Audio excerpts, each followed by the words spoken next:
Hi everyone, it's Casey here and welcome back to Mind the Gap. Hope you're all doing well. So, quick quiz for you. Do you know how many countries in the world drive on the wrong side of the road? Hello everyone, Jen here. Always good to have you with us again. So, the wrong side, you say? Oh, you mean the right side. Well, depends who you ask. But apparently, only about 70 countries drive on the left, and we're one of them. So why do we do that? Is there a reason, or are we just being a bit stubborn? A bit of both, I'd say. And it's a cracking story. It goes back to knights, swords, and habits that stuck around far longer than you'd think. See, that's what fascinates me, because when you land in Britain, the signs tell you to look right. The driver sits on the right, and everyone seems perfectly calm about it. Meanwhile, your brain goes, hang on, isn't this the wrong side? Exactly. But here we simply keep to the left. Once you get used to it, it feels completely natural. The tricky bit is the first few minutes when your instincts are arguing with the road markings. And the numbers are striking, aren't they? Roughly 3/4 of the world keeps to the right, which makes us the odd ones out. Yet somehow it works beautifully here. Because there's a proper why behind it. History, safety, and a fair bit of tradition. We didn't wake up one morning and decide to be contrary for fun. So today we're diving into that why. Not just the rules, but the stories behind them. How we ended up on the so-called wrong side, and why changing it now would be far messier than it sounds. Grab a cuppa, settle in, and let's trace the road back to where it all started. All right, let's roll the clock right back. Picture the scene. It's the Middle Ages, no pavements, no traffic lights, just dirt tracks and horses everywhere. You'd hear the clatter of hooves and the creak of wooden wheels. Most men are right-handed, so they carried their swords on the left side, ready to draw their sword with the right hand if things got ugly. So it wasn't about rules at all, it was survival. Like stay left or lose your arm. Exactly though, maybe not quite that dramatic, but yes, for safety reasons. If two riders met head-on, both keeping to the left, meant their sword arms were facing each other, ready if needed, but also out of the way of innocent passers-by. It was practical and it just worked.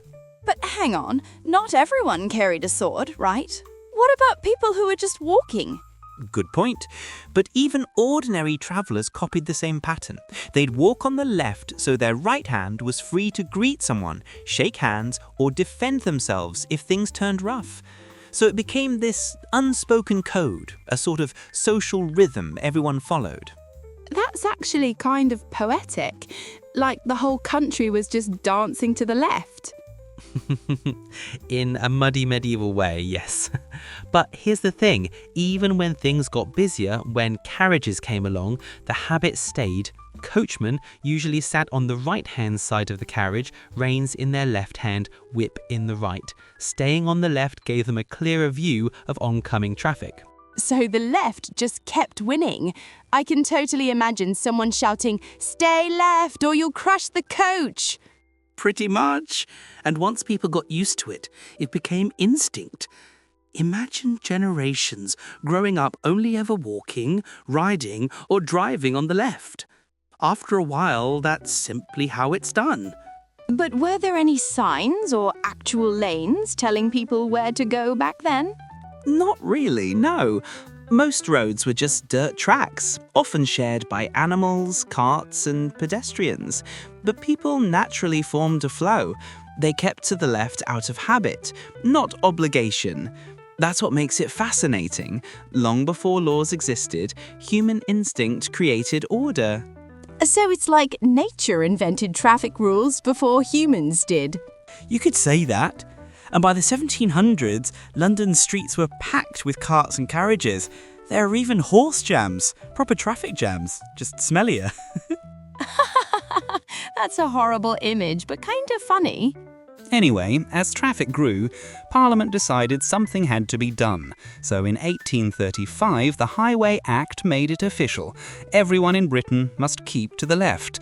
That's when custom became law. Wow, so it's not just an old habit, it's written down. Exactly, and that law is still in place today. So when you're driving in Britain, you're not just following signs, you're literally following centuries of history. That's oddly beautiful, actually. Like the road remembers where it came from. It does. And once something's been done that way for centuries, changing it would feel completely unnatural. Tradition, in a way, is just comfort written into time. That's really nicely put. But I've got to ask, not everyone's stuck with that, right? Some countries went the other way. You're absolutely right. And that's where it gets even more interesting, because Europe quite literally turned right. So, Jen, if everyone used to keep left, what changed? Why did the rest of the world suddenly decide to drive on the right? That's where politics and power start to take the wheel. The story really shifts in the late 18th century, around the time of the French Revolution. France wanted to break away from the old order, both in symbol and in spirit. You mean even the side of the road was part of that rebellion? Exactly.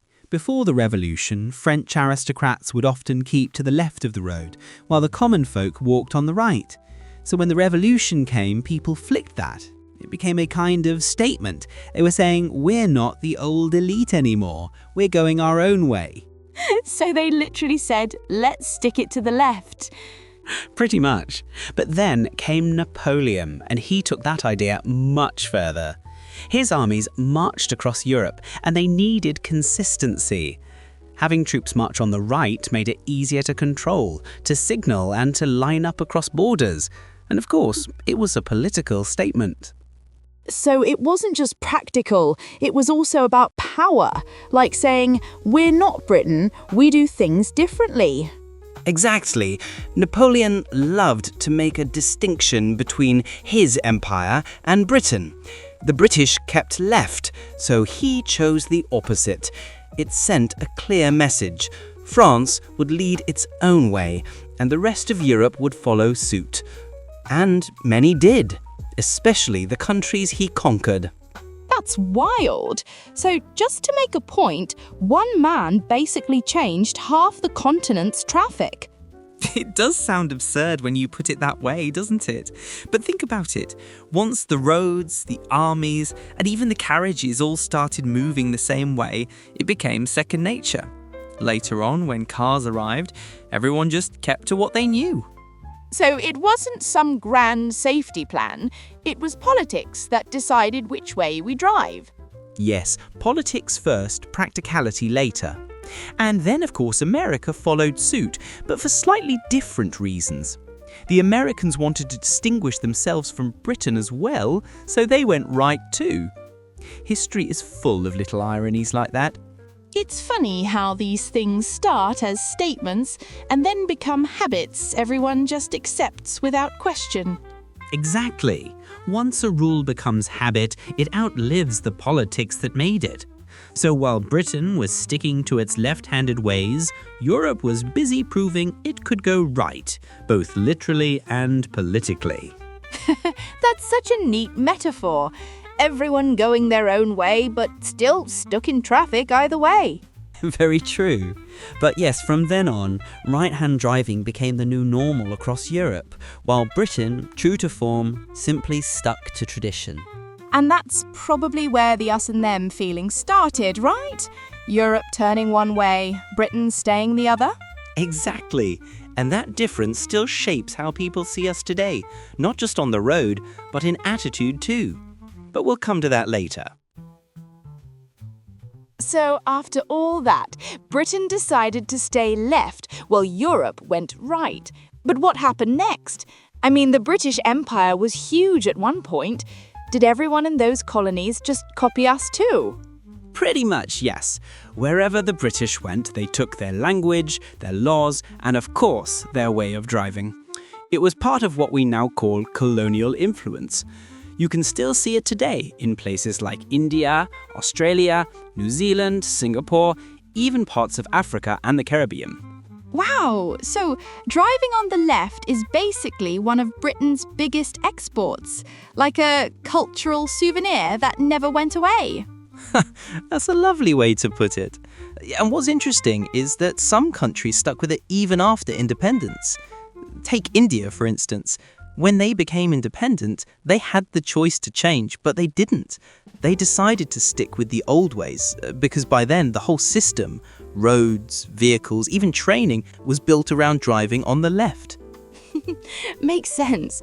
Imagine trying to swap everything overnight. You'd have total chaos. Exactly. And some countries that weren't even British colonies still went for the left-hand system. Japan's a great example. During the Meiji period, they looked to Britain for modernisation. They brought in British engineers to build their railways, and that influence carried over to their roads too. So when Japan industrialised, they naturally chose to drive on the left. That's fascinating. So it wasn't just about empire, it was about trust, right? Like, if Britain built your trains, you'd probably build your roads the same way. Exactly. Infrastructure creates habit. Once you've trained a whole generation of drivers to keep left, it's not something you can change easily. But of course, not everyone kept it. Some countries eventually decided to make the switch to the right. Really? So there were countries that actually switched sides?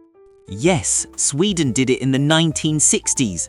They called it Dagen H, or H-Day, short for Högertrafikomläggningen, which means the right-hand traffic diversion.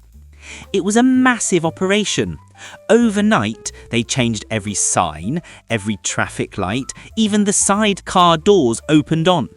People were terrified at first, but it went surprisingly smoothly. That sounds like a national driving test.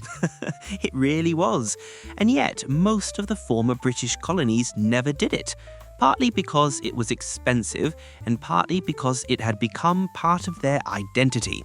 For many, keeping left wasn't just a rule, it was a reminder of history, connection, and in some ways, pride. I like that. It's kind of poetic, isn't it? Like the empire may be gone, but the traffic still remembers it. Beautifully put. And that's the thing about habits that last. They stop being about control and start becoming about culture. The British may have left, but the way of driving stayed behind. And it's funny how something as ordinary as traffic can tell you so much about history. It really can.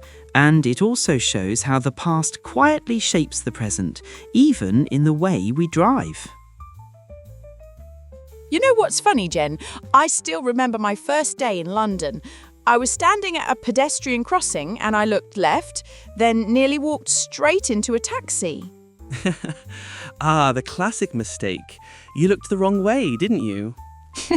I did. I completely forgot that cars come from the other side here. Then I noticed the words "look right" painted on the ground, and I thought, thank goodness someone predicted I'd be confused. Those signs have saved many lives, I can tell you that. Tourists tend to look the wrong way by instinct, so British crossings literally tell you what to do. It's a small detail, but it shows how deep the keep left mindset goes, even for people on foot. Yeah, it's funny how even pedestrians follow it. I've noticed that when people walk on busy pavements, they naturally keep to the left too. It's like an invisible flow. Exactly. It's like a dance, isn't it? Once you've lived here long enough, it becomes second nature. Even escalators follow the same rule. You stand on the right, walk on the left. It's all part of the rhythm. Wait, but drivers have it even tougher, right? The steering wheel's on the right, gears on the left. That must feel completely backwards for foreigners. Oh, absolutely. Foreigners driving here rely mostly on luck for the first 5 minutes. You can always spot them at a roundabout, going far too cautiously, trying to remember which way to look. It's like watching someone do mental gymnastics. Oh, I've seen that. The first time I sat in a taxi here, the driver went into a roundabout and I thought, oh no, we're on the wrong side. But then everyone else followed and I realised, right, this is fine. It's all about perspective, isn't it? Once your brain adjusts, it feels perfectly natural. It's just that the first few minutes can feel like your senses are upside down. Yeah, I remember crossing a street and thinking, okay, cars come from that side, only to have a bus appear from nowhere. You really have to look both ways here, twice. True. The British version of safety is check, check again, and maybe once more just in case. That's so true. I feel like after living here, I've developed a permanent neck workout routine. Well, that's the price of safety. But I think it's lovely how these everyday habits tell you something about British life. We may seem a bit cautious, but there's also comfort in that order. Yeah, it's like the roads have their own personality. Calm, polite, maybe a little over-organized. That's a fair description. Everything here runs on quiet cooperation. You drive, you give way, you thank with a little wave. It's all very British in its own understated way. And maybe that's why even our traffic feels polite. No honking, just waiting patiently in line. Most of the time, yes. Unless it's rush hour on the M25, then all bets are off. Right, even British patience has its limits. Exactly. But in everyday life, keeping left isn't just about direction.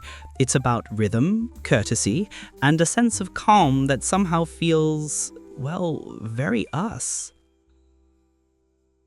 So Jen, here's something I've always wondered. What happens when a country that drives on the left borders one that drives on the right? Do people just switch in the middle of the road? In a way, yes. It sounds chaotic, doesn't it? But the engineers have actually found some very clever ways to handle it. There are places in the world where the traffic literally crosses over to the other side right at the border. Wait, you're telling me there's an actual lane switch in the middle of a border crossing? Like a big swap sides here moment. Pretty much. A great example is between Thailand and Cambodia. Thailand drives on the left, but Cambodia drives on the right. So when you cross the border crossing at Phoi Phet, the road gently curves like a little dance, and the lanes swap over in the middle. It's surprisingly elegant. That sounds terrifying, but kind of brilliant. I can already imagine all the confused tourists panicking halfway through. Oh, absolutely. That's why there are huge signs, arrows on the road, and barriers that guide the traffic flow. It's designed so carefully that you barely notice the switch if you're following the signs. Some crossings even have special bridges or flyovers that twist the lanes mid-air so the swap feels completely natural. That's so clever. I love how something that could be chaos becomes choreography instead. Exactly. It's order meeting chaos halfway and shaking hands. There's another famous one at the Hong Kong-China border too. Cars switch sides as they pass through a special bridge with a lovely curve in the middle. It's such a good example of engineering meeting diplomacy. That's actually beautiful. It's like even traffic has to learn compromise. Exactly. It's a lovely metaphor, isn't it? Two systems meeting in the middle, finding a way to make it work. I think that's what I love most about it. Me too. It's like the world saying, we might be different, but we can still share the same road. So Jen, we've talked about history, culture, even road design. But honestly, if Britain really wanted to, could we just switch to driving on the right? Or is it one of those things we'll never change? Technically, we could. There's nothing stopping us in theory. But emotionally, that's another story. Because for many people here, driving on the left isn't just about roads. It's about doing things our way. So it's more like a symbol than a system. Exactly. It's part of what you might call a sense of national identity. You see, the British have this quiet sort of pride in not following the crowd. We like our own measurements, our own plugs, our own cues, and yes, our own side of the road. It's true. I remember someone once said, if everyone's going right, the British will politely go left. That sounds about right. It's not about rebellion, really. It's more about familiarity. Old habits die hard, as we say. Once something feels part of daily life, it's hard to imagine it any other way. That makes sense. It's like how tea breaks, rainy days, or saying sorry for everything have all become part of who we are. Exactly, and sticking to the left fits right into that picture. It's quiet, orderly, and slightly stubborn in a charming way. I think that's very British, doing something not because it's convenient, but because it feels right to us. So sometimes keeping the old ways isn't resistance, it's identity. Exactly. It's a reminder of continuity, of history still alive in small things. You could say in Britain we don't just drive on the left, we live on the left. I love that. Living on the left. That should be on a postcard somewhere. I'm sure someone's already selling it in a souvenir shop. Probably right next to the mugs that say, "Keep calm and indicate left." All right, here's a wild thought. What if tomorrow morning the government suddenly announced that we're switching sides? Like, from now on, everyone drives on the right. What would actually happen? Oh dear. Absolute chaos, that's what. I think the whole country would need a week off just to recover from the shock. Can you imagine? Every roundabout, every pedestrian crossing, every motorway sign being redone. It would take months, maybe years. Right. And can you imagine the poor driving instructors trying to explain it? Okay, forget everything I've ever told you. Now do the exact opposite. And don't even start on delivery drivers. Half the country's Amazon parcels would end up in the wrong postcode. I can already picture the headlines. Nation confused. Left turns right, right turns wrong. Brilliant headline that. But seriously, it would cost billions, not to mention the total mental breakdown of everyone on the road. So maybe, just maybe, some traditions are best left as they are.